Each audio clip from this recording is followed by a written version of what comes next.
how do you determine how much toe out to run? Yep, great question, Chad. So what Chad's talking about there is when you're going ahead and doing your setup, how do you define what toe measurements should you start with? Now, it's really going to depend a lot on the application, both on the type of car and the type of competition you're running.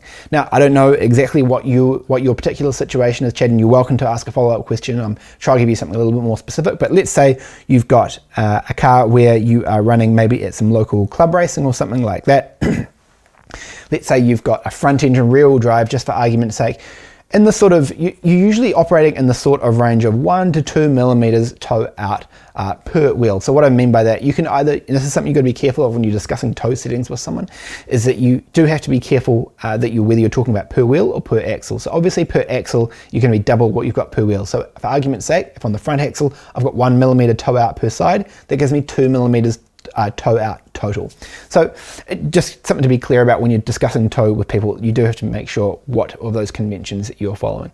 So front engine rear wheel drive, maybe doing some autocross or circuit racing, you might be looking at something like 1 to 2 millimeters toe out per corner on the front axle and maybe 1 millimeter-ish toe in on the rear. Sort of once you start getting more than 2 millimeters either out or in on one corner, that probably starts to get a little bit more excessive. You're usually working in that -2 to +2 sort of millimeters category, and you've really just got to iterate and play around with it from there. It changes so much depending not just the type of car and the type of competition, but obviously also the tires that you're running have a massive influence on the optimum settings. That question was taken from one of our free live lessons.